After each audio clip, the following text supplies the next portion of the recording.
Scott, it was a difficult one on Saturday, but it's been a really, really busy week at Starks Park. How are you feeling? Yeah, positive. We've got a game Saturday now. We need to bounce back. We need to try and make sure we get the 3 points and again put pressure on Dundee United. We know it was disappointing last Saturday. Nobody was probably more disappointed than us in the dressing room. But listen, we're still in with a shout, and we need to make sure that we keep winning games, and that's starting by this Saturday. When you do have a result like that, and you know you've got so much ahead, how much can you reflect back before you just start having to look forward at what's in front of you? Yeah, no, we always look back and see what we could have done better. There was probably a few things in the game, there were definitely a few things in the game that we could have done better, but we need to rectify that. And as I said, we need to, as soon as Monday comes, we're back on it and looking forward to Saturday again. There's no point dwelling on last Saturday and starting this Saturday disappointed. We need to make sure that we go out and prove a point and show where we are on the table for a reason. We've got 3 massive games coming up in a week, 3 home games in a week. Yeah. How big is that for the guys, and how important is it that we just take it step by step, one game at a time? Yeah, I've said all, you know me, I've said it all season, we just need to take it step by step. The fans have been amazing with us this season, and hopefully having 3 games at home should help us. We know that we're going to need everyone to stick together. Ayr United are a really good team, and we need to be careful of how their positives and their strengths. And listen, I feel like at home we can beat anyone, and as I said, hopefully it starts this Saturday, but we're going to need everyone to stick together, and as I said, hopefully we can get the 3 points for everyone. This is your second season here. You look back at where we were this time last season. Decimated squad. We were kind of didn't know whether we were facing up the way or looking down the way, but you know how difficult and tight that league can be. There's going to be challenges ahead for both Raith Rovers and Dundee United with the fixtures we've got. The Championship's always difficult no matter what season it's in, and listen, we've done really well to get where we are, but we don't want to go out with a whimper. We want to make sure that if we finish second, that we've won as many games as we possibly can, and we've made Dundee United work hard for it. So far we've done that, and we need to make sure we keep winning games. There's no point getting to this stage and then we kind of fizzle out a wee bit.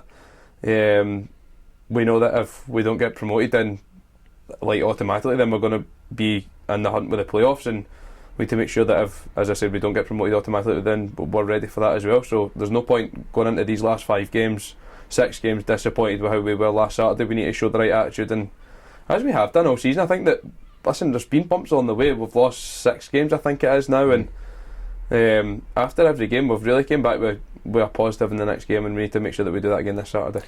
One of the things you mentioned about the supporters after the game on Saturday, despite the disappointing result, the fans waited behind to give the players a clap off the park and show that they're there for the support. How important is that for you guys, when even though you're disappointed, and I can imagine that all you want to do is get changed and get the hell out of there after that, but to have that support and backing, and have, as you've mentioned as well, everybody sticking together? The backing's been amazing all season. I've said that numerous times in interviews, and I'm sure the gaffer said that as well. It's massively important coming out, and especially away games. We know how tight things are right now, and we know how difficult it is right now in the cost of living, that people are spending their money to come and support us. And listen, I can speak only as myself and as a captain, but the boys really appreciate every bit of help that they've given us this season. The amount of late winners and stuff that they've inspired us onto has been incredible, and we really do appreciate it. If we can all stick together for the next 6 games, we'd never know where it can take us. I know that they'll be disappointed with how it was on Saturday. As I said, the players are really disappointed. We understand that, but as you said, for the number of them to stay and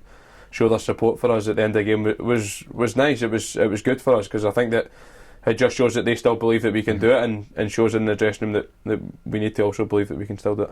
3 games in a week is a tough schedule, but from a player's perspective, would you rather be having games than coming into training? No, absolutely. It's nice sometimes to obviously get game and game straight away after that as well.